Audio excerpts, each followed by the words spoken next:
to Bowls Breakdown podcast with Matthew and Mike. And today we have Ceri Evans come all the way down from. Do you live in Merthyr? No, I'm in Treorchy. I'm a Treorchy boy. A Treorchy boy, so. Right by the green, that's what I reckon. And as you can see, a couple of changes really to the setup. Gone a bit casual, we have. It's so very nice, fair play. You're the first one to sit in the old casual seats instead of at the table, Ceri. Great, it's nice to come here. Yeah, so, and thank you for coming down. So, we're going to start, as we always do. Where did bowls start for you, buddy? Oof. How long ago and where was that? A long time ago. I was 13. I broke my leg at the end of the sort of school term playing football. And where I live, in Cwm Park, I live 3 streets behind a pub, and the pub is in between 2 bowling greens. So to walk anywhere from my street, you got to pass the bowling greens. So I started going into watch. Plaster cast come off, and then I had a go. And the first ball I put down, I put like within about 6 inches. I thought it's an easy game, this is, isn't it? Whatever, like. And I played for a year. Then I stopped, and then I went back when I was about 16, and I started again. And I played for a little club called Pengechley, which is right opposite the Ystravechan Bowling Green, if you've been to the Ystravechan. I have. It's the one you can see. Ystravechan is the one you can't see. And I played there till I was about 20, 21. And then I joined Ystravechan, who were one of the best teams in Wales at the time and everything. And I've been in Ystravechan, apart from 2 years when I played for the Harlequins. I've been in Ystravechan ever since. Okay. So, 13. And I know we had a little chat earlier on, so we're going to divulge your age now. That was 47 years ago. That was, 47 years ago. That's a long time ago, yeah. What gave you the interest to go and have a go then? Was there somebody in particular? Or? No, it was no one in the family played, no one done it. I think it was just something. It was somewhere where I walked past every day and whatever. I went in. We had nice summers around the late 70s, wasn't it, and stuff like that. And I was just getting a tan really on my legs and stuff like that. And one bloke decided, come on, you've got to have a go. You've watched for months now with the plaster cast on, and I was hooked.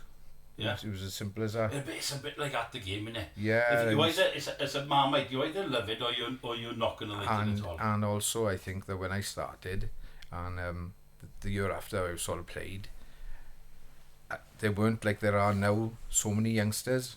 It was like old man's marbles, when it was called, and stuff like that. And so to be a youngster playing was a little bit of a shock for people to see, and that, like, you know, and then when I moved to Ystravechan, you could find a younger element because you were playing in different divisions and better standard and stuff like that. Like, so, you know, there was a couple of role models in Pengechley, Evan Powell, who won tournaments, and John Damon, who run the club. John won a county tournament and stuff like that, and he was a real top singles player and a club player. And I think John Damon sort of took me under his wing until I moved clubs, like. So he one of the main ones who took you under your wing? Yeah, John. He would, like, if I was playing in something or whatever, I'd probably play pairs with John Damon, go in the car with him, you know, never charge me anything, whatever, like. Great character as well, because we had lots of characters in those days. Yeah. Like, characters were, like, Still do. Yeah. Still bloody do. Still do, like, you know, it's a great game, isn't it? Yeah. So, playing wise, you are playing for the first team? One team in Pengechley at the time. Right. Straight into the first team. Played lead for about 2 seasons. Then I stopped playing. I had a little break away because I was really into my football. Right. And then I went back when I was 16, and one way or the other, then I was skipping at the age of 16. Right. Okay. Which again wasn't seen, like, you know. Yeah. Well, you must have been not half bad, right, for doing that. Well, we had a couple then that a couple of friends of mine started playing, and Steve Baker, who's now running Ystravechan Bowls Club, we could say, like, you know, without Steve now the club would be struggling. Yeah.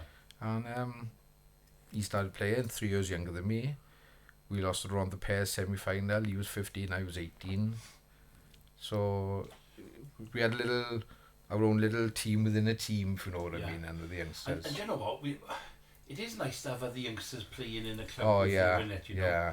We've had a couple of youngsters down with us, and now we've started an academy. And this year we just had a meeting last weekend, and we got 18 youngsters, and they're all 16 or under now. Yeah. You know, so they go from 16 down to 6, I think it is. 6? Yeah. How old is Renee? Renee's 7. She's just gone 7. But I think Alfie is Charlie's brother's 6. Coming up 7. So Mini Magic. Mini Magic, yeah. So well, we've got about 4 or 5 at 8 and under. Yeah. We got him Mini Magic off. because he went down to Botolba to bowl, and he's a dumpy little boy. He's a real nice kid, and a real character. He's got his little earring he's had done over the last 6 months, and he go down there and he looks like a mini Martin Johnson. So we got him Mini Magic, and Martin loves it as well. He's had a photograph, picks him up at a photograph, and yeah, all the guys love him down there. So. But it is, and I was talking then to Adam Pritchard on the weekend, and because last year it was a new thing, and then Adam, I think he finally said, yeah, it's nice to have people around his age that are a part of the club, you know, and you do become, I think, a little group within a group then. Yeah, it's also one of those things that you've got someone your age that pushes you to just continue to be better, you know, like it's that friendly rivalry that you can joke about it with, and you'll help each other out. But when time comes to show it, like you better not lose, because that is the under 18 singles where Craig just went through the list of who's, and Joven's playing somebody, but if they win, whoever wins that, play Adam. So that's the incentive for Joven now to get through that. Anyway, back to you now. So you was there any other youngsters there then at that time? Like I said, it was Steve, and there was 1 or 2 others that sort of played for a little bit, and there was a little bit of friendly rivalry with me and Steve. We go back, I don't know, longer than perhaps then, and we still like that. But as you said about rivalry, I could beat loads of players in the round there, but if I played Steve, I couldn't beat him. Kryptonite. Yeah, he was like, I just couldn't beat him. You probably practiced together so often. Yeah, and he knew what you. I couldn't beat him. Like, and I know if he's watching, or I was the much better, but I couldn't beat him. Yeah. Practice whatsoever. Like, it was just one of those things. And okay, so playing for the club. Yeah. Pengethley, was it? Pengethley. Get that. Make sure I get that right now.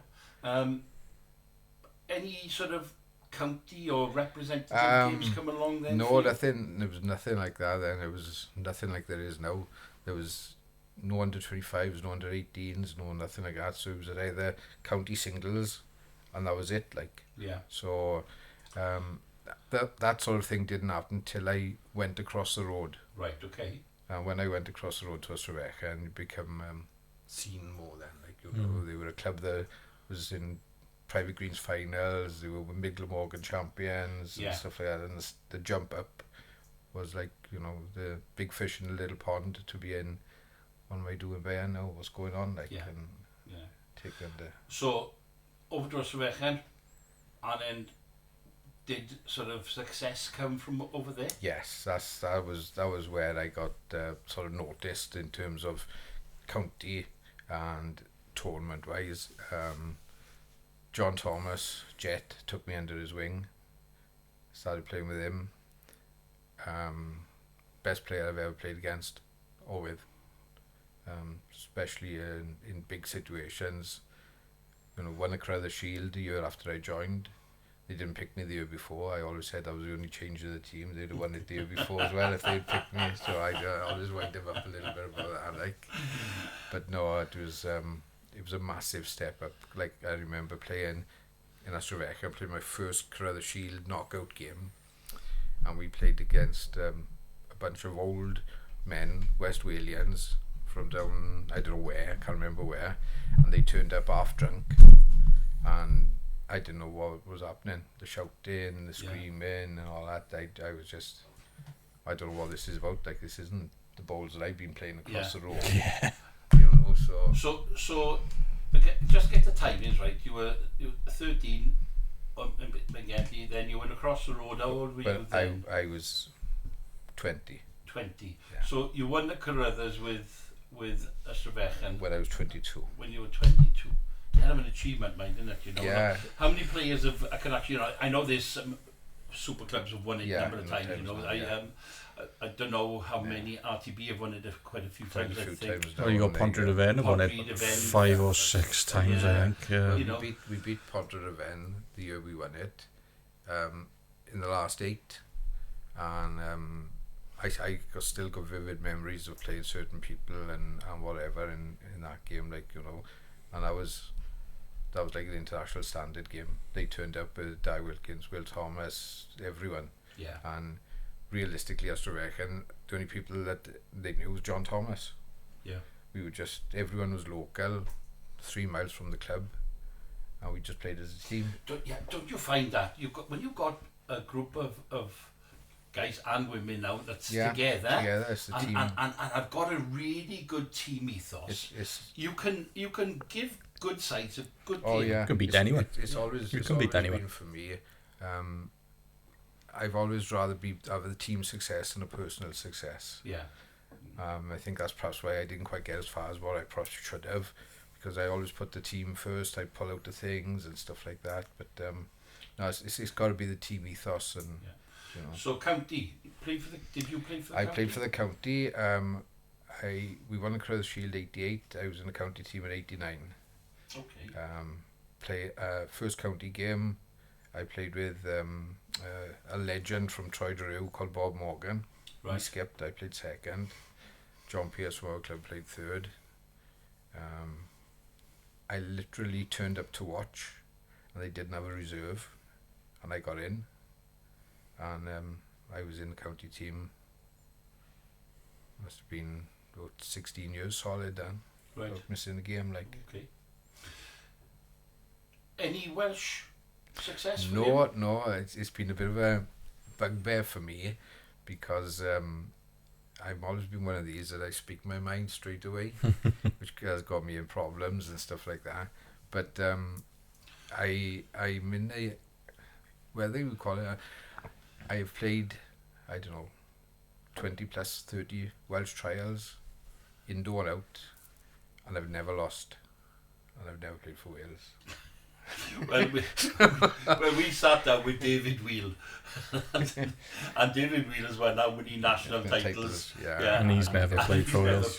You're in good company when you talk about that. It does make you like a little bit thing or whatever, and obviously with the role that I'm doing now, I'm trying to make sure that never happens. We'll come back to that in a while. We'll come back to that role that you mentioned in a while, okay? Yeah, you know, but the reality of bowls, and it is quite difficult to kind of, even now, I think, you know, if it seems like if you're not playing at that high standard from the get-go, it's almost very hard to just get into that team. Yeah, you can have trials, but you can get overlooked so easy no matter what you do. I remember the 1 year indoors, I skipped a rink, won 34-12 and 29-16, and the 3 with me got in and I didn't. And you just got to think in the end, you know, and sometimes I've said things to some people like, you know, you should start picking bowlers, now your friends and stuff like that, and that didn't go down too well, and it just comes out like, don't it? I just can't help it. Yeah, I mean, you know,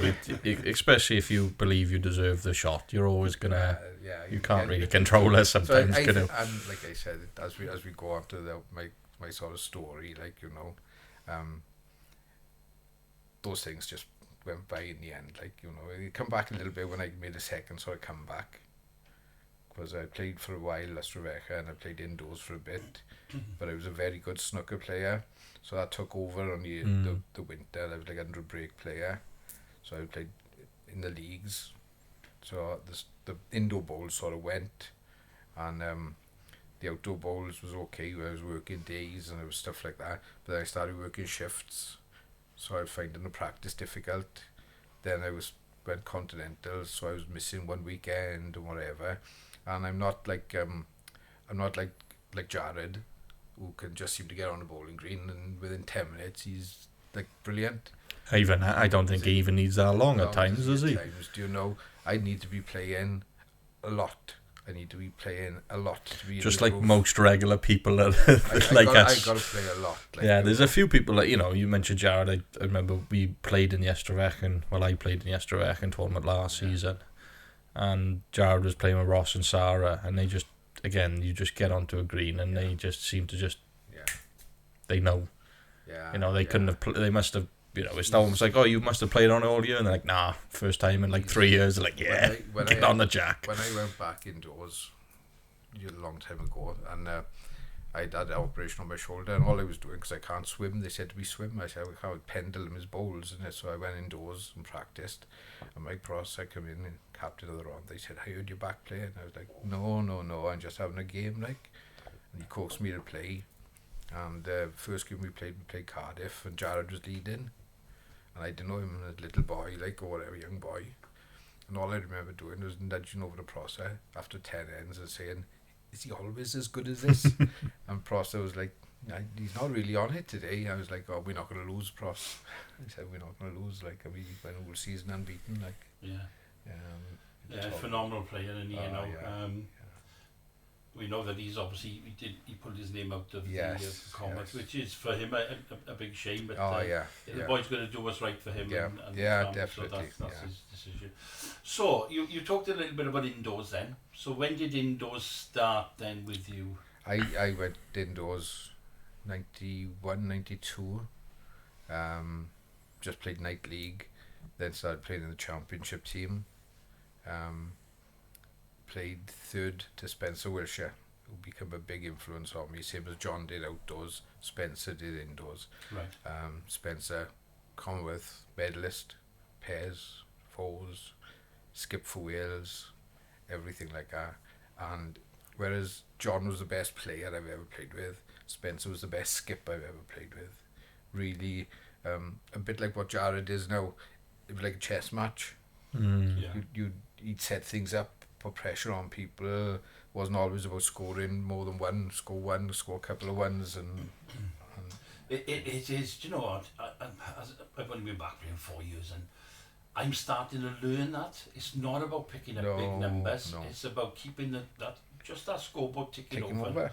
Yeah, and that creates your pressure. It's definitely. It's keeping the things tight, isn't it? It's picking up your ones, but only dropping ones if you're dropping any. Like, you know, you don't want to be dropping 4s and 5s throughout the game or at any point, you know. And if you do end up dropping a 4 or 5, it's the same thing. You're not chasing that 4 or 5 back. It's just get the ones again and get back into that swing. Like. Yeah, and I think it's a little bit of old school does that, but then the top of the younger chain now at the moment, they do it as well.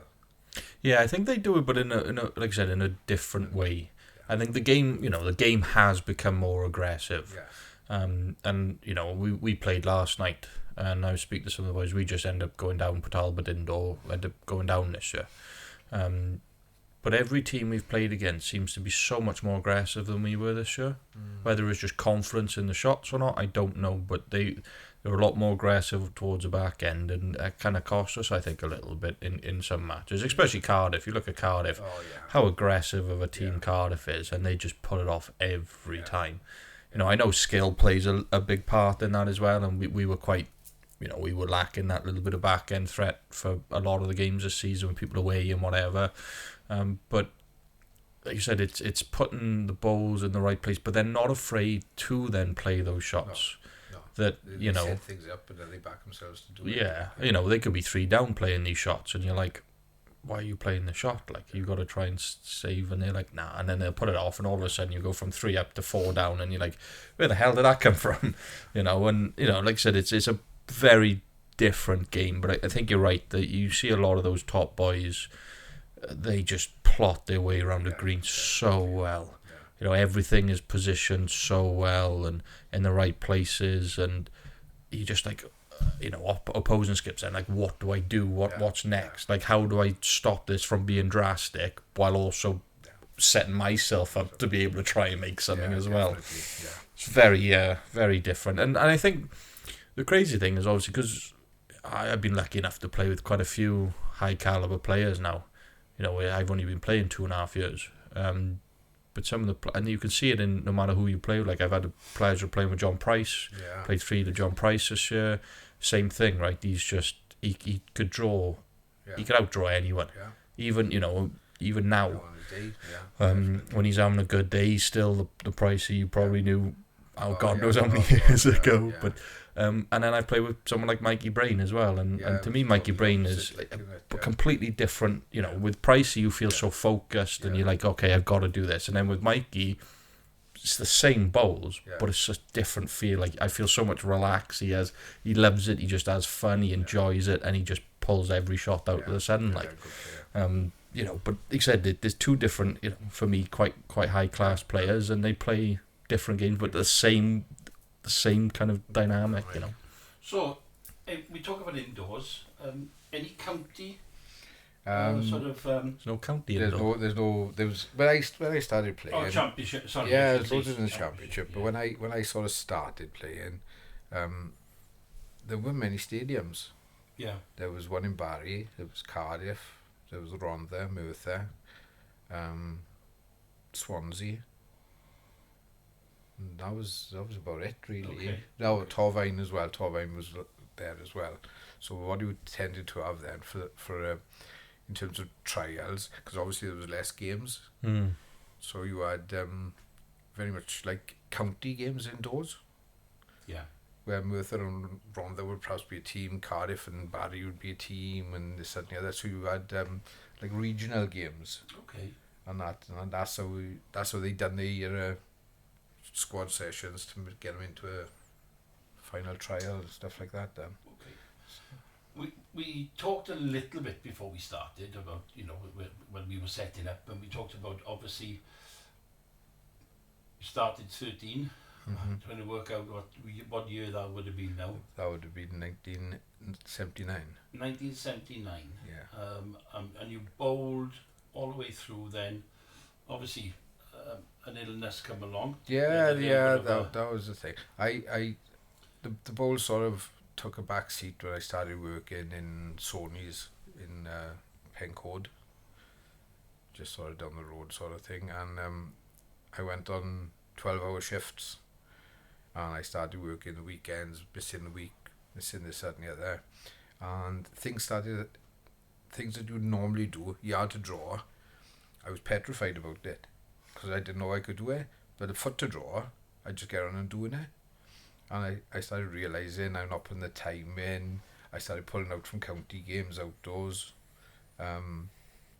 And it took me a long time to realise that I was not going to be as good as what I was because I'm not putting the time in and the practice. Yeah.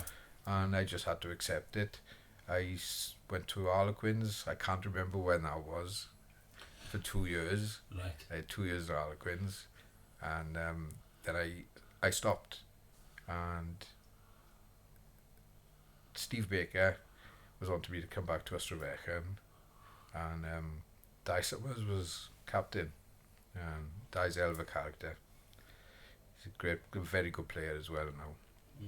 And we tried to get back, and we lost the semi-final. We won the private greens. We won everything, and I was in the stage where I just told him, I said, look, I can play when I can, when I can't, whatever. And it was, you're in the team, just play, just enjoy yourself and play. And it was one of over those 2-3 years, it was brilliant. But obviously, then you got as we said, the super clubs are coming now, and people they migrate to them and all that, and when I won the Cruthers in '88, I can honestly say there was about 20-25 teams that could have won the Cruthers. It was that good, you had them all. So now you got this I don't know, you tend to be able to say within 4 or 5 clubs now. Yeah, you probably have 4 or 5 you'd expect, and then your 4 or 5's kind of on the cusp that could cause an upset. You've got about 10 teams you'd probably put in a hat that you'd say there's 5 that are probably the strong 5, and then you've got another 5 then that look like they're still strong, maybe not quite that top tier, but enough that they could cause an upset. Quarterfinals, you probably wouldn't want it. No. And you're probably looking at the the Eastern Private Leagues Division 1 and Oh yeah. you know yeah. the if you're Among probably top 5 2 or in 3. there's a, and then you've got a couple of others outside. You've got I don't know your Prestines or you've got your very hard to beat on their own grade. RTB, I don't think RTB aren't in the. Are they RTB in them? Oh, they are Division 1. Yeah. Then I'm thinking about the Llanelli team. I can't what's the name? Is it Parker Dre? No. Well, Parker Dre going to be strong this year. I believe. Yeah. The other one is where Ben Matthews plays. Oh, Greg Murtha. Greg Murtha. You know, Greg Murtha, another one. And then you go down further west, you're still looking probably at your 10Bs. 10B. Yeah. So, you know, there's probably 8 to 10, I think, that's in with a shout. Yeah. You know, there is still obviously chances for upsets in that place, but there is chance for upset, but as you go further down and down and down to the thing, it's very you've got to have strength and the greens get better as the season goes on, don't they? Yeah. Mm-hmm. You know, if you want to have one of them on a dodgy green in the first game, the only way to do it is open draw from the start, isn't it? Yeah. Yeah. Well, but that's another discussion, I suppose, isn't it? Yeah. But look, obviously you're bowling, working gets in the way a little bit, and then obviously like I was earlier on, you had I had about 10 years ago. I was working in Trade Centre Wales. I wasn't playing at the time because we were working 6 days a week, and I just was standing there with my iPad, and I couldn't hold the iPad, and they took me to the hospital, and I had a slight TIA, slight stroke.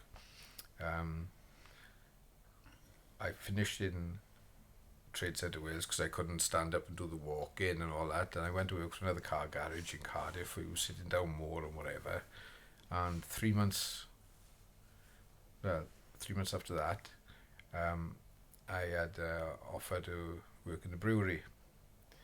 It was a job that I loved. I worked in a brewery in Mega, by Mega Services, and that was 4 on 4 off. And I wasn't playing bowls, but it did give me the chance to go back and play a little bit. So I played a little bit. Then the job finished because it was a contract job. I went back to selling cars, and during the time I was selling cars, COVID came. And about a year after COVID sort of died down, I had another slight TIA, which affected both sides, my coordination and all that. And I haven't played bowls 8 years. I had a go last year for Ystafell, and I thought I'd just get on there and I'd be okay. And I sometimes didn't know what I was doing. I was putting bowls off the side of the green and everything like that. So it was very frustrating to say the least. I was beating myself up, and everyone was telling me you're doing great or whatever, and I was like pulling everything out. I was going bonkers. And it was quite mentally challenging, to be honest, because I was going home living on my own and talking to my dogs, whatever, like, and then the dogs will always tell you you're all right, you're good, and whatever, like, and they. But it was a very challenging time. I've been cleared to have a go this year, so I'm going to have another go at the start of the year and see where it goes. Well, I can't relate a bit because in 2015 I actually had a stroke as well. Yeah. So, but compared, I had no after effects. I was very, very lucky. I was, and I wasn't diagnosed for a stroke till 12 months after. Yeah. They treated me for Bell's palsy for 3 months or so. Oh, right. It took me about 4 or 5 months to recoup and really get back because I couldn't. It was like reprogramming my brain. I couldn't stand up and reach out and see. So I can relate a little bit, but from going and winning the Carruthers at 22 to going on and then throwing balls off, it's got to be frustrating. Yeah, off the side of the rink they were going like and whatever, and it was like. Yeah. And they weren't wrong by yeses either, were they? No, they were proper. You know, I thought they were good. That was the thing, like, you know. So no, it was quite a thing. And I think when other people see you playing, especially the slightly older people, they think, well, you're good, and then they go in everywhere, like, in it, you know. And they're thinking, what the hell's going on? Yeah, but it was nice to have like comments from Jeff Wright and stuff like that who'd seen me playing. Nice to see you back. Nice to see you. Yeah. There was a lot of that, like, you know. And bowls is one of these games that realistically, you're never alone, are you? No.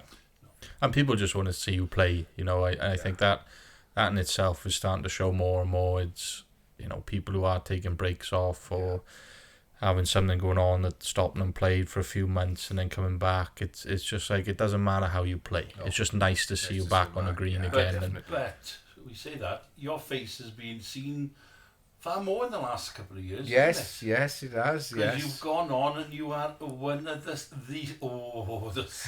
The selectors. Yes. I hope you're not picking your mates now. No.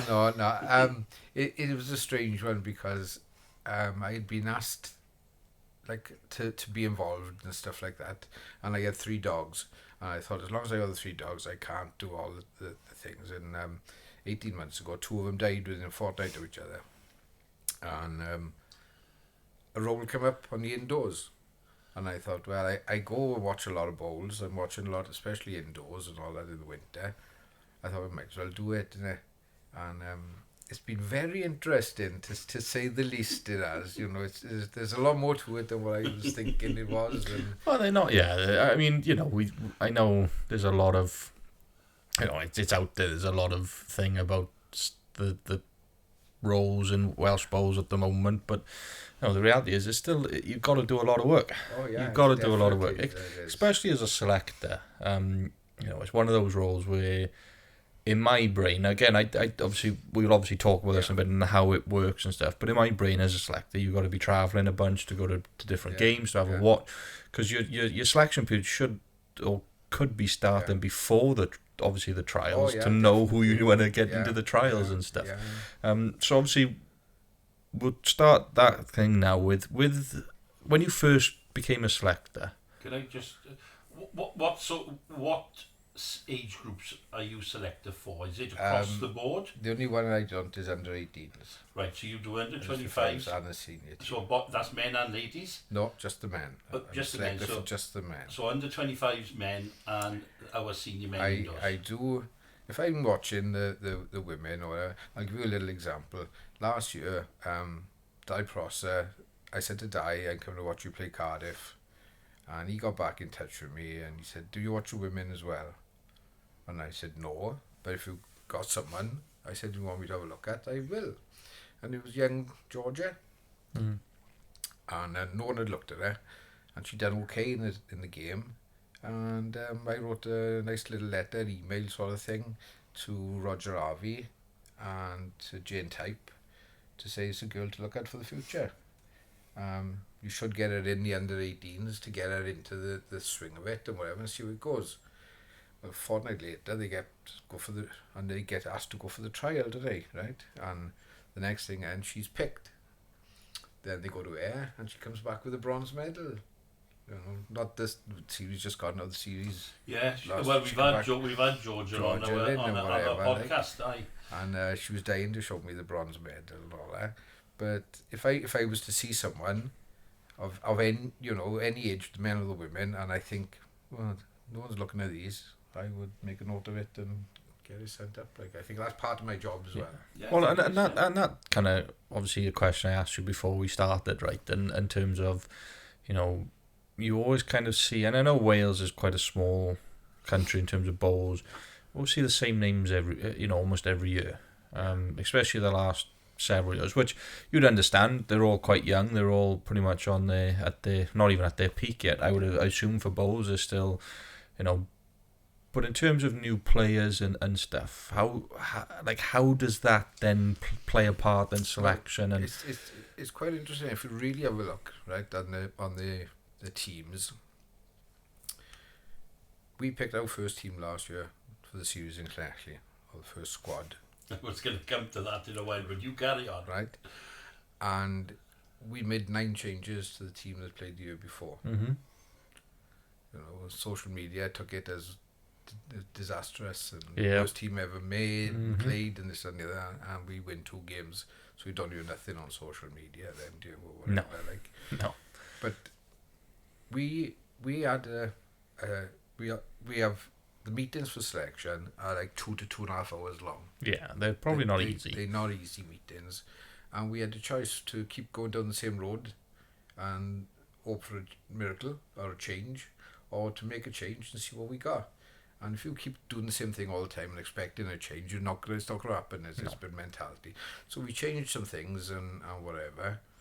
And again, then this year, there was a couple of changes, fine-tuning and stuff like that. And, we're in a position now with, as a nation, we've gone from not winning a game in 7 years to beating everyone in 2 years. So we must be slightly on the right path. And obviously with selection, I understand that, I could be talking to the two of you, and you two could pick slightly different Welsh teams to me. Yeah.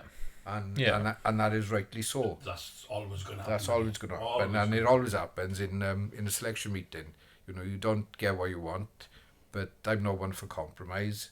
If someone can make a good argument that someone should be in the team, that's fine by me. And whatever we decide in the selection committee is the best. Yeah, I mean, you can't argue about any of the selections. I mean, you're always going to have someone who's on the cusp that doesn't quite make it, or the change you make is because you want to go a different direction. You can upset people. It's one of those jobs that you're never pleasing everyone at all. Ever. You could pick the perfect team and still people will probably be upset about it. Even if you win the whole thing, there's probably going to be someone upset before that happens anyway. Like I said about the social media thing, and it was quite funny because the first year, worst team ever and certain things like that. So when we picked this year's team, and there's nothing on social media. Yeah. That was worse. Like, you're waiting for something. You're waiting for something. Slightly worse. And you're right, because I was going to actually bring up about, because I remember watching it. It was only my second year indoors, so you into it all. Yeah. Looking at the team, thinking, well, that's an all right team, and then we say, there's no playing, and there's some big names being left out. Yeah. There was. However, and I think you're right. I think we are, from my perspective, we're going in the right direction. Yeah. Beat England last year down in Connecticut. I watched that game. This year, beat Scotland. Yeah. And never behind. And then we lost to Ireland, unfortunately. Okay, that's fine. A reasonable good series. Ireland, I think, had one of their strongest years this year. They only lost by a handful against England themselves, or Scotland, or England themselves. They lost by 1 to England on a 10-minute or 12-minute end. I think they only lost by 8 or less by any of them, didn't they? Well, I went to Desborough the other week, and I sat down with two of the management team from the indoor and outdoor, because it was a trial for the Commonwealth Games, and they have been quite successful. Not so much in the home nations, but they've picked up lots of trophies at different events and the World's under 25s and all of those things. They're doing more.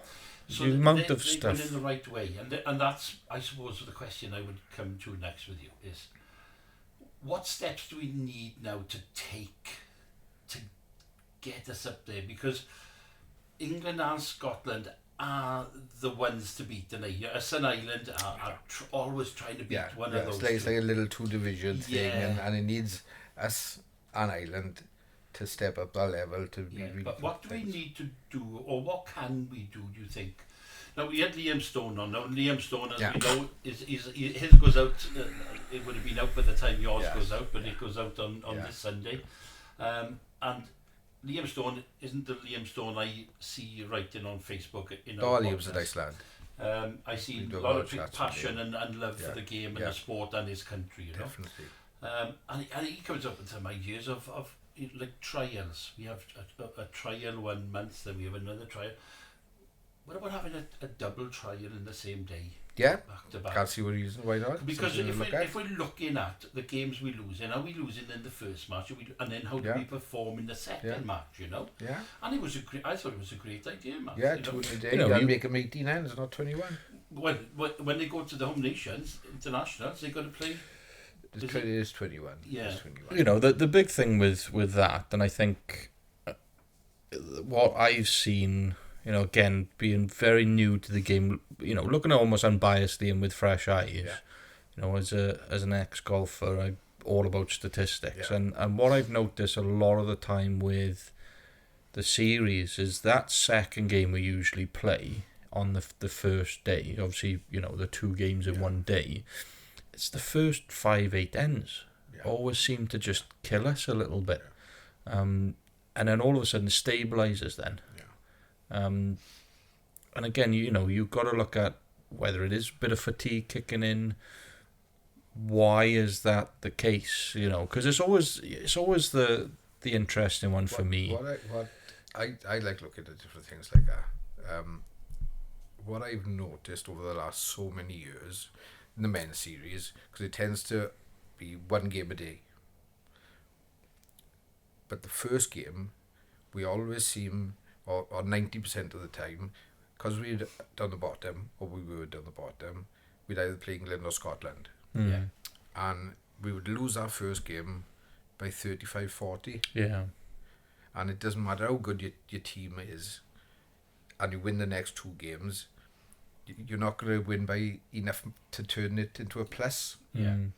So I think that's one of the big things we got to look at, is find out why that first game, whether it's England or Scotland, is a bad one for us. Yeah. Whether we don't adapt to the green quick enough, whether it's that. I think, in terms of, we talked about a bit of play style. Again, I noticed Wales can be a little bit conservative at times when you think, if it was Scotland or England, maybe not the men's, but, when we went to watch it under 25s, we saw it. They were so aggressive. Like, they would play the shot so much quicker, make that decision and just go with it. Where I think Wales at times then had that little bit of, but what if this, almost like that slight bit of doubt. Not so much that they weren't playing the shot, but it was just almost like that play style just wasn't. They were almost playing to their play style a little bit. And again, we didn't get the chance to watch the men this year. There's things that go around in my head. Like, I think with the under 25s, obviously these two series that we've just gone through, I haven't been able to go due to hospital treatment. With the under 25s, they got Stuart Anderson on the bank, haven't they? Oh yeah, right. For the men, so Stuart Anderson. They had Nick Brett for England. Why can't we ask someone like a Ross Owen to mentor them for the weekend, to get involved in the trials, to be on the green, and not to pick the team, but he's relevant to him, isn't he? Well, but we also had. I've talked about this with a number of people. Scotland had Stuart Anderson. They had, on the bank, they had a number of previous under 25s who were out of it in the last 2 or 3 years. Darren Weir was one. Just got his So, you had 2 or 3 of them plus Stuart Anderson. Something that some of them younger the boys had played with in the past, and they're now carrying out that role. I think it's a number, and I know for the under 18s, Roger does it with Amy. Amy goes with Roger. Brilliant. Amy's fantastic with those. Fantastic. So I don't know, and I know Richard went, I think, with the under 25 girls. Richard was with the women. So, and it's not being critical. It's just, and there was little things that happened with the boys. We went to both of them. We live streamed both of the under 25s. With the boys under 25s, they pushed Scotland. They lost by 1. Oh yeah. And I was everybody was gutted because they bowled absolutely phenomenal. And just couldn't get over the line. However, they had lunch, and no fault to anybody's. It just happened this way that they had lunch. The hosts obviously were last getting fed. Not the club's fault. They a lot of people to get through. They finished with 5 minutes to go on the green. Now, and you go on a bit flat from your defeated anyway. You're full of, it's not the other way around. If you've won the game, you don't care. You're full of eating the food, rushing, and if you look at the stats on that one, they lost it in the first 8 ends. It was the rest of the game from 5 ends through to the 21st. They were like 4 or 5 shots behind. They were only 4 or 5. They were like 26 or 27 shots down after the first 8 ends and lost by 31. So again, stabilised it, right? But I don't know. For me, and it's just an observation, and it's nobody's fault. And again, it's just trying to make sure them things don't happen, but you can't though. And it's a difficult one because of the being so deflated. If you go back on those first 5 ends, then you're right up for it now. It's a bit of You know, obviously we said, is it maybe a difference in just managing those first 5 ends a little bit differently to not, because they dropped a few big numbers. That was the killer. The first couple ends, I think there was 2 or 3 5 and ups across the 4 rinks. That's where perhaps a Ross Owen type figure could have grabbed them all together before the thing and whatever. Just level them out. Dave I think there's a role for more than one. Them top players to be able to do that. And there's lots of. Well, you don't and the people who may not have been selected now they've gone and they've. Then people might be able to be involved in some, the under 25s and everything else. You don't even need top players. Like that, the reality of it, you just need someone who understands how to keep people. And you need someone who's relevant to that age, because I know the year before when it was up in Nottingham or Northampton, I can't remember what it was, and they were talking to me a lot when I was on the side, but again, I'm not relevant to them. Yeah. Although they'd taken on what I was saying. The other interesting one, obviously, we talk about people on the back. I know the under-18 Scotland have Julie Forrest. Yeah. Now, you're saying maybe irrelevant, but Julie Forrest in terms of people, can you imagine having someone like a Rob Wheel or even a JP? Yeah. I think even under 25s, you're looking up to the maybe not so much the red, but the fact that they're there and they're like the.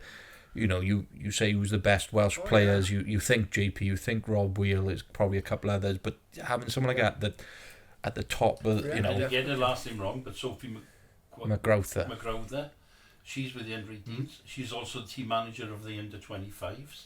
They've got a number of older 25 players around her. I don't know. It's a good discussion. Oh yeah, it's something that should be possibly looked at and whatever, because I think as well as trying to evolve the teams, I think us as a selection committee got to try to evolve as well and do different things. And I think that was one of my questions really to you, is obviously the future of the selection process and stuff, and I know it's hard, and the names that you've got on that sheet, there's still 35 and under, 33 and under, 90% of them. It's still quite a young team if you look at it on paper, and when you get through that selection process, and again, I've seen in a lot of Welsh sports, not just bowls, but rugby have done it, football have done it, golf has done it. The ones that are on the cusp, that get picked and then maybe not quite make it the next year, how do then they stay relevant within that process and not almost get forgotten and keep developing them as well, They don't get forgot. And fair play to Dave, the team manager. He's easy to talk to. People have got a little bit of thing, but he's really good to talk to, and he will give a feedback on what was discussed in the committee. Obviously, I can't say what was discussed or whatever, but I can talk about various things. These people, a lot of them perhaps will talk to me, and I'll go through what I think. I can't tell them what the committee think, because that's Dave's role and responsibility. Yeah.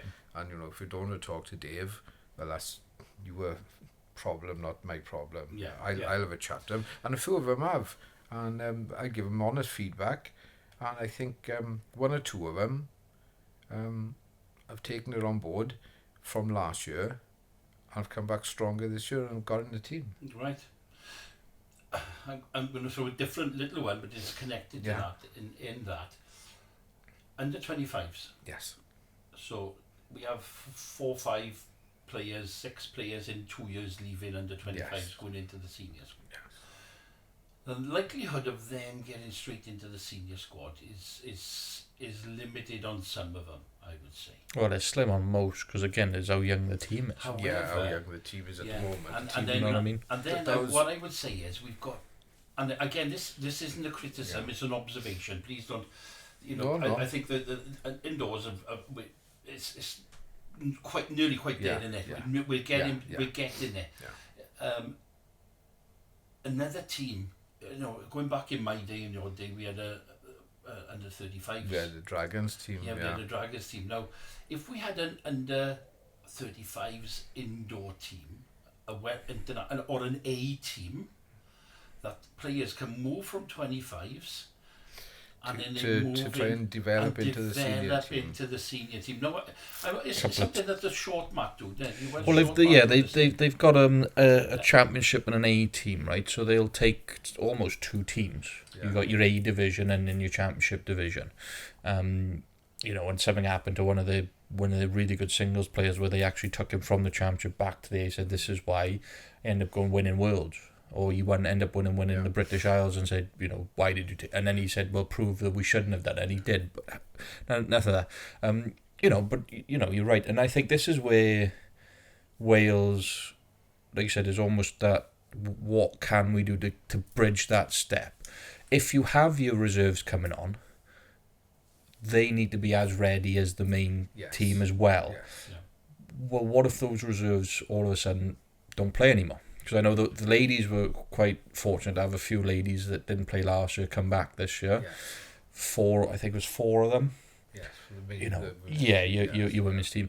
Well, those 4 people from last year, how were they already getting ready for that and that kind of thing? And I think, no, you're not far off. They don't even need to be playing international series by any means. I think they do. But that's my point. But test matches. You know, test matches and stuff that give them some form of international experience, but they don't need to be... No, you don't have to have all the teams together, but you can play a test match against England and Scotland at different times at an A level, you know? They could be the final game for the national team to play against. Yeah. Yes, yeah. Yeah. And the women could do the same, vice versa. And you know, because and again, you'd that big picture. And I think that big picture in Wales, and again, it's more of an opinion. But you look at people like England. England sends so many different people to so many different events. You know, it's not always the same people all the time. No. I think Wales, again, we're not as lucky to have that. No, caliber. I think. I think also that there is the cash flow issue, isn't there? Which is another big thing. Like, do you know? Yeah, we can.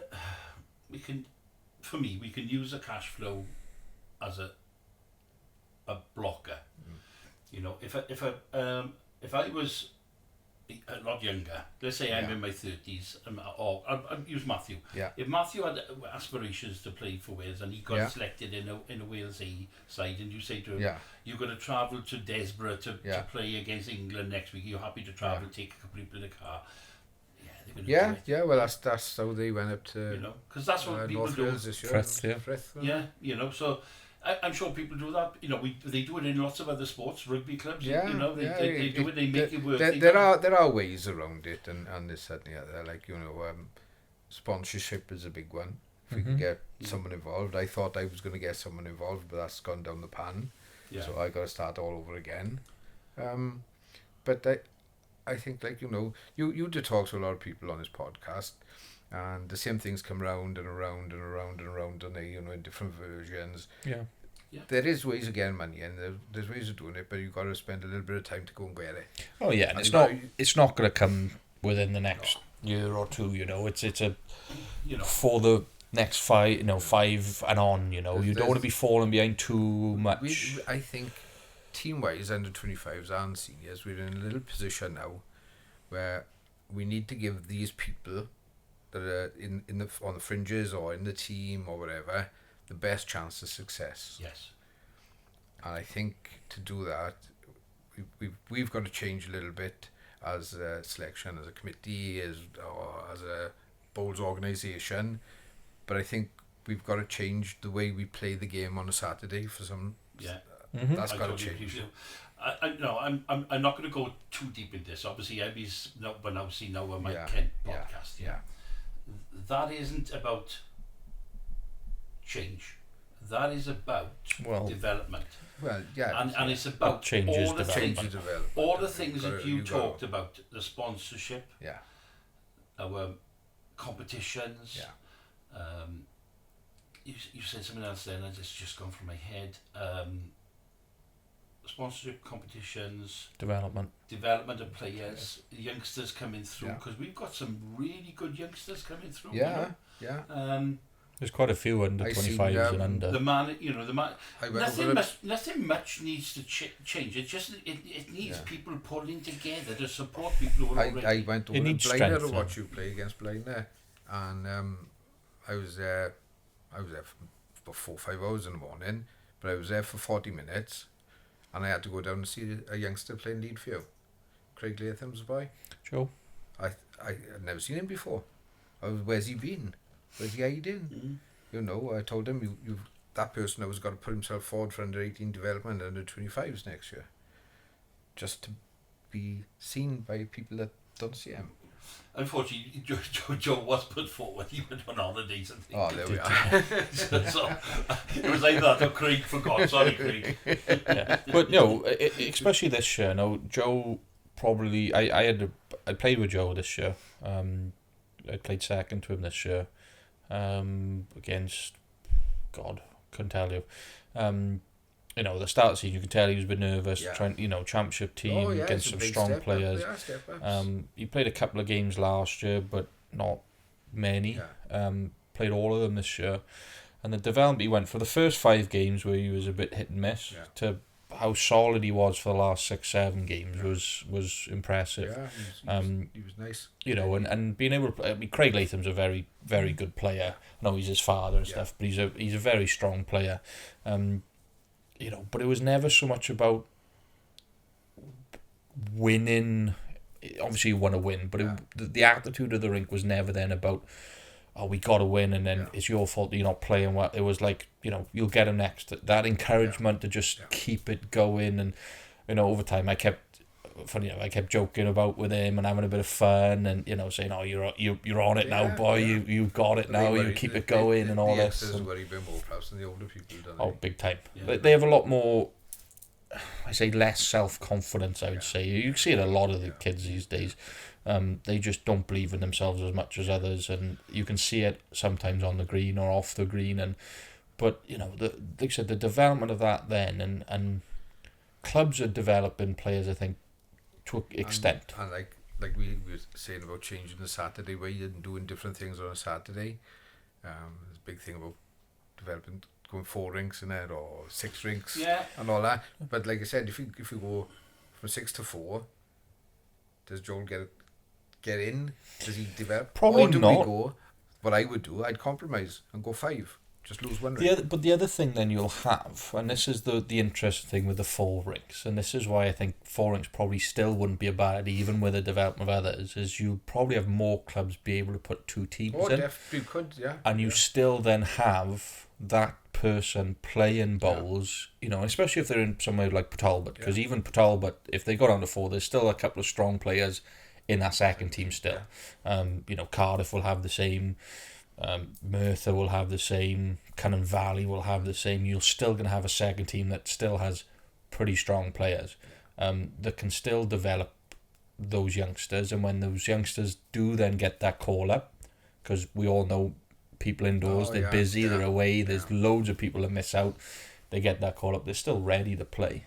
What's your thoughts on the 4 rink thing, Ceri? I know you just said 5. When I was playing, I was totally against it. Yeah. But now I'm watching from a different perspective. 4 rinks would be for the top players the best thing. Yeah. I do think a little compromise, perhaps going to 5 rinks and saying we're going to do this for 2-3 years now, see if the clubs can still get their money in and all that, because it's come up before the 4 rinks. Yeah. And I don't know if anyone has told you the story about it. Well, I've also heard the story about the 4 rink debate, and clubs aren't going to get the rink fees in for the 6 for over the 4 and this kind of thing. I don't know how long ago it was, but it did get proposed by a club to go to 4 rinks, and it went to a vote. And whether you believe this or not, but the club that put the letter in voted against it. Okay. That makes sense, doesn't it? So it couldn't get done. Yeah. So for me, I think it's about our national side. It's about Wales at the end of the day, and for me. Yeah, but you still gotta have clubs. I appreciate that. Survive. Yeah, I mean, my example. You look at Cunning Valley, right? And again, we obviously know Cunning Valley's merit team folded. Yeah. Well, if their championship was 4 rinks, their merit team wouldn't fold. So now, actually, Cunning Valley will be getting 8 rinks of. You can make your more merit teams, so you've got 4 rinks playing every Saturday. Yeah. But then you've also got, okay, now there are only 6 rinks because there's no merit team. Yeah. They're actually, if they had the 4 and 4, they would probably still be 8 rinks. So they're actually gaining 2 rinks on it, right? Yeah, there is. There's a game home every week. Then. There's some clubs that won't benefit from it because they're just in the merit side and they've only got 4 rinks. So it doesn't make any difference probably to them as much because they're not. I know as a selector that sometimes I can go to watch a game and I got, I don't know, 27 names on my sheet. Well, I can't watch 27 players. No. I can watch 3 ends here, 4 ends there, 3 ends here. But I got more chance of watching 27 players playing against each other on 4 rinks. Mm-hmm. Yes. Yeah. And for me, it's quality against quality. Yes. And that's what we need when we compete against England and Scotland, because when you play them teams, you have to. The better the player you're playing against, the quicker you've got to adapt when you play away. Yeah. And that might help the way we're seeing it at the moment, that we perhaps not for first 4 or 5 ends, we struggle. But it also then develops your play style, because if you're having to play a little bit more aggressive, because all of a sudden you're playing someone who's just in the head all the time and they're constantly covering everything, your play style is going to change, you know, and you see it a lot of the time when it comes to you know, your international, your British Isles and stuff, even your international series, is all of a sudden you get your youngsters playing in the positions they should be playing in order to further their career development of chances to get into the national team. Yeah, you know, it's a very interesting way of, you know, what they say, thinking about it. And again, we know it's not going to come tomorrow. Yeah. You know, the thing I think most people want is the conversation about it, and having that discussion of, okay, well, how do you see it? Why do you see it? And like you said, good argument to make have that reason to change it. You know, the problem is that people say we might need some change. Yeah. I don't think people really know what that might look like. No. And whichever way we go, whatever thing we change to, we're never going to please everybody. No, it's like lots of people don't like change. Right? Yeah, we don't like change. And if we did change, people might think, well, and we've got to give it some time. Yeah. Well, and it might not work. And it might not work, you know. Yeah. But you stepped up last year as selectors, and you made change. Yeah. And that showed difference. And it's worked, And we look a bit like a team now, and we looked like a team when we play. And that when I used to go and watch, they were like, yes, the shoulders, they don't look like that now. They look as if, well, no, we're here because we deserve to be here. Like, we have a chance. Like, I think you sense it a bit from the players who are getting selected and stuff, is they kind of have a sense that they can do something. Yeah. You know, there's a chance that they get over that line. There's that line that I think they might not want to admit to it. Yeah. But there's a good 80% of people that I've spoke to on, you know, both under 25s teams, under 18s teams, even some of the senior players, and they're like, we're good this year. Yeah, there's something starting to click, like, and start to happen. I see this certainly with the under 18s. I think you've got to start really as low as that. Oh, you've got to instill that confidence in those players. Yeah. Now, we went away last year, we went away to Falkirk. Yeah. And what was it, 1 point? They could, the under 18s could have won the series. 1 or 2 points for that. They could have won that series, and you see the confidence. They come back this year, they finished 3rd, I think. However, the amount of games that went to tie breaks and lost, they must have lost. Yeah.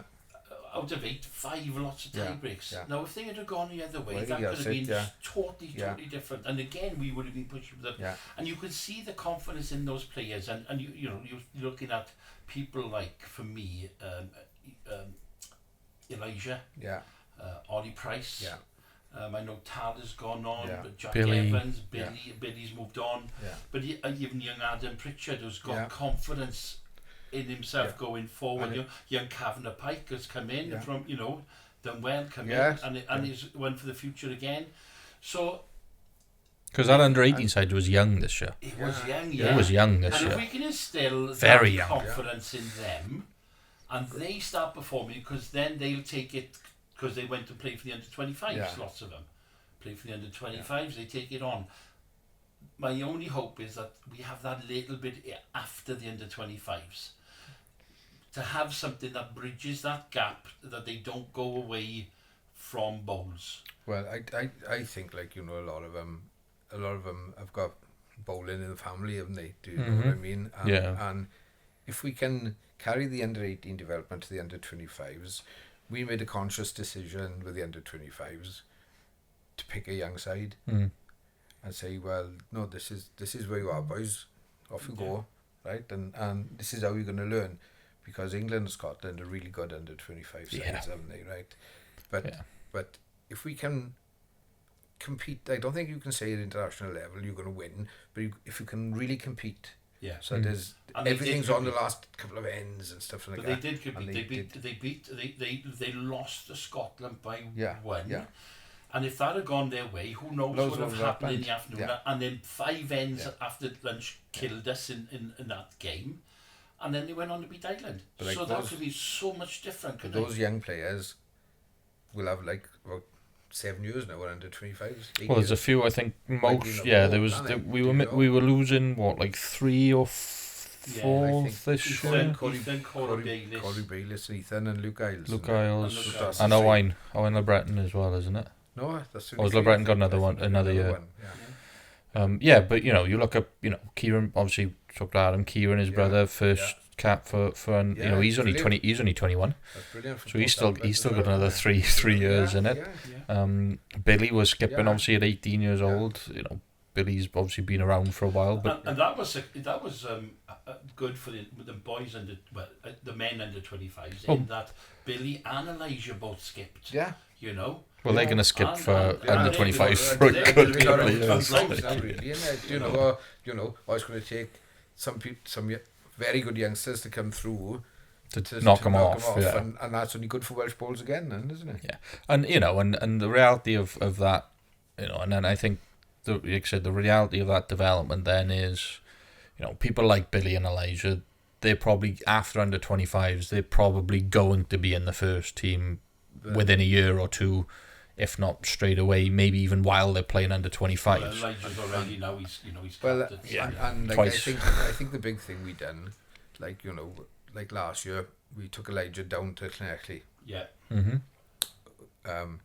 With hopefully an intention of giving him his cap to start him off, but generally to be involved. Yeah. To be sitting with the boys, to be going to the pub and having food with them and everything, and chipping in like he did, as if he'd been doing this for years. Like, I'm not worried about anything. Yeah. Do you know what I mean? Yeah. No, well, and then he come on obviously this year. And he's had 2 full caps now, hasn't he? Yeah, well, this year he went on what, 70th end of the first game. I must have had a good thing, and then stayed in for the rest of the 2 games. Like, he's now got to understand that he's in the position now that everyone else wants. He's not chasing.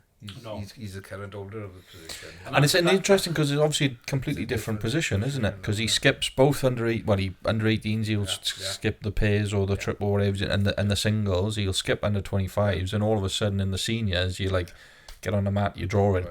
I do think that he loves being on the mat. Obviously, he spoke to us, and he does. Just loves playing, doesn't he just loves playing. He just wants to be on that green as much as possible. Do you want to finish with some driving questions? Because I know you've done. I did think you were going to ask me about the scoring system. I thought that was going to be a question. Go on then. You've brought it up. I wasn't going to ask the selection scoring system. Yeah. Well, we've had a little bit of an insight to it. Who told us about it? I want to change. I don't think it was on the podcast. So it's what you get Well, basically, if you like, you see the rings in Potters, don't you? Yeah.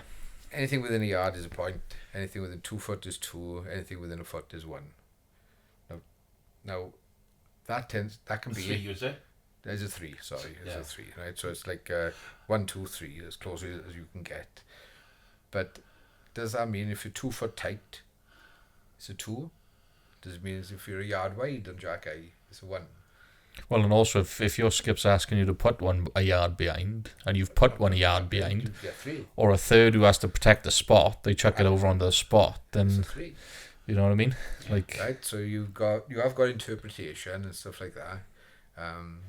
What we decided last year, Dave and everyone, we all got together, was that the selectors are on the green, so they're listening to the skips, which hadn't happened for a while apparently.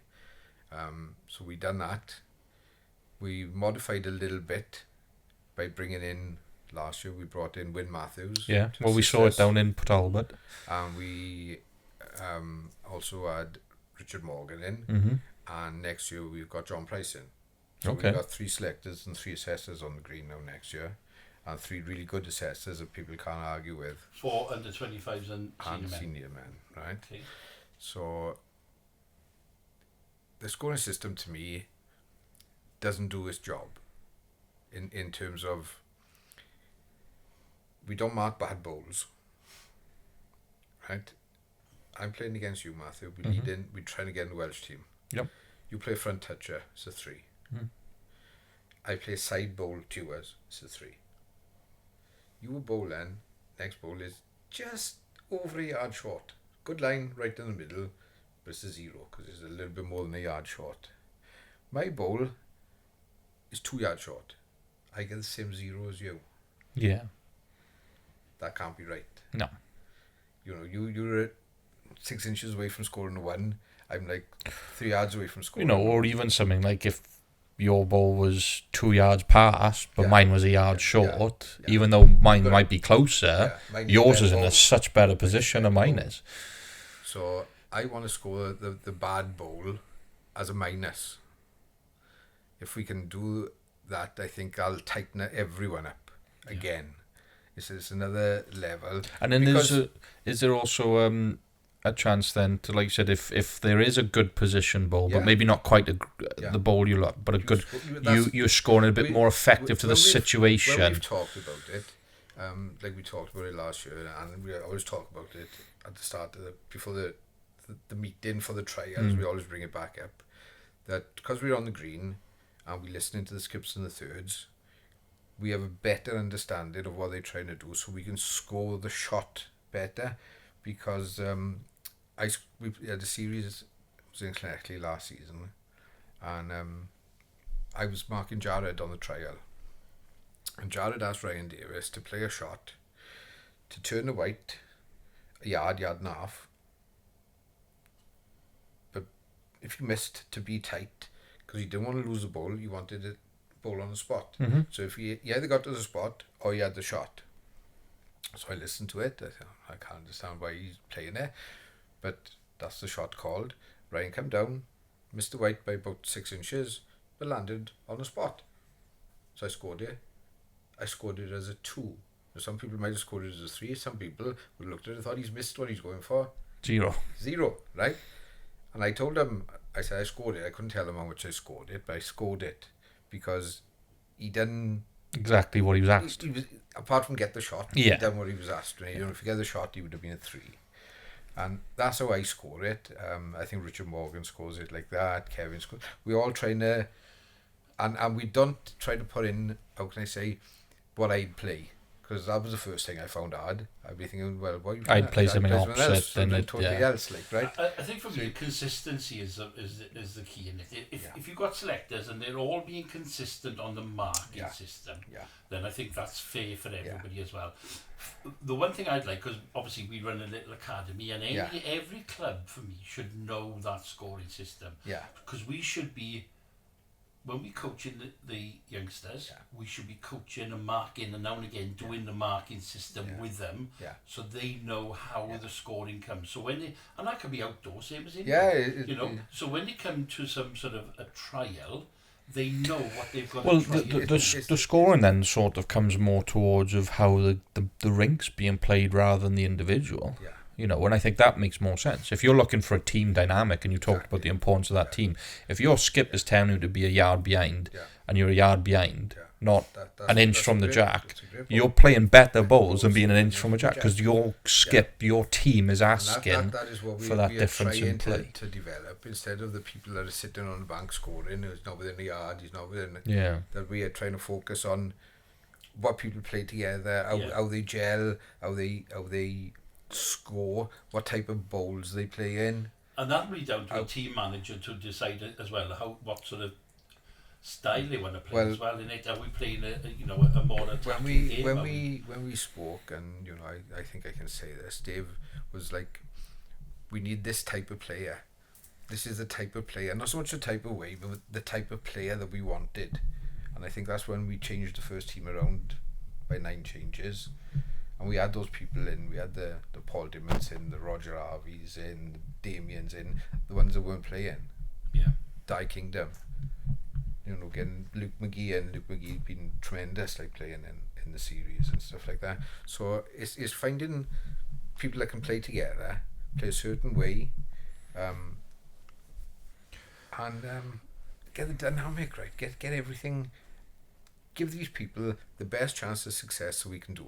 And I'm saying the under 18s will score in the same way then as under 25s all the way through. No, I went over to watch under 18s, and I just sort of stood on the bank, and then Roger had me involved a little bit, and it was more scoring in your head about what they were playing, and they could ask you for advice to what to play. Right. And stuff like that. So I think it was a little bit different with the under. I think, because obviously the experience level is going to be a bit lower and stuff. And they're younger, and you just got to let them get on with it a little bit. Perhaps, what do you play that for? Why did you do that? I think under 18 level is a bit harder to score like that, because again there's probably not the consistency, and there's no identity to the, probably not, apart from maybe 2 or 3, there's not much of an identity to the game they know yet. They don't know what type of game they might want to be favouring a little bit. So, and it's like, when people play the trial, I'm a big believer in this. You picked for the trial on the way you're playing on a Saturday, so play that way.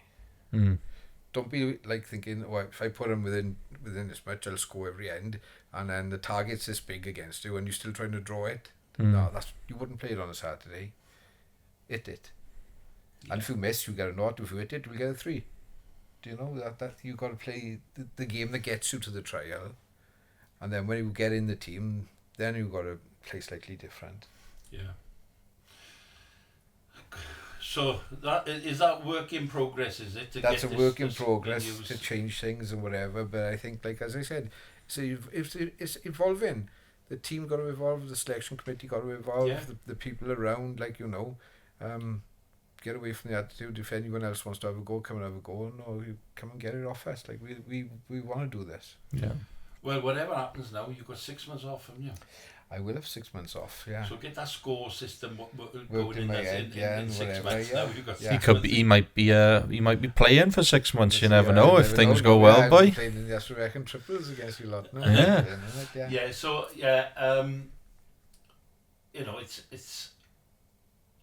it's exciting, I think. Yeah, it's good. It is exciting if we can do the right things in it. Yeah, it's good indoors. Yeah, definitely. Yeah. There's definitely talent coming through. Yeah, there's right. I still think there's room for improvement. Yes, it's got to be. You've got to look to improve every year. You can't think you got it, because as soon as you think you've got it, someone else has made something new and it's different, and they've tried something. Keep going and try to get things better and better every time you do it. Let's finish with some driving questions. Oh God! Right. Go on then. So I know you've watched some episodes before. Driving questions are a quick fire question rounds. Only 5 to answer. Obviously, answer them as quick as you can. Okay. Are you ready to go? Yeah, we're ready. Okay. So the first question we have is: what is the best bowling event? Best bowling event, Carruthers Shield final. Okay. Second question: the best bowler you've ever seen live in person? David Bryant. Question 3: are you a morning person or a night person? Morning.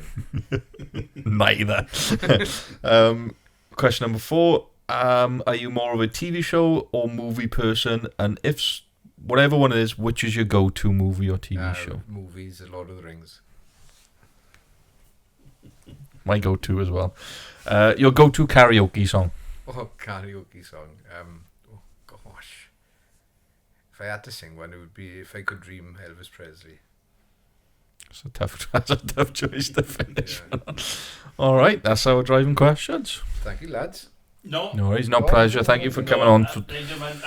Big thanks, Ceri. Yeah. You put yourself up there and you said, I don't mind coming on. I'll answer that tough question. You haven't shied away from all. Thank you for what you do. Yep, absolutely.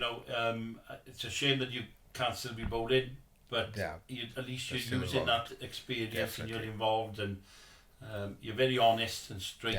Anyone could talk to me. So thanks for coming on the podcast. Yeah, we appreciate it. Pleasure, guys. It's really good. Ladies and gentlemen, again, like, subscribe. Good news is we are over the 1,000. We are over 1,000 on Facebook. We're over 400 on YouTube, so we're looking at 500 next on that. We're 433 on YouTube, so we need to get to 500. Well, I want to get to 1,000, so everyone following on Facebook, follow on. It's free. It doesn't cost.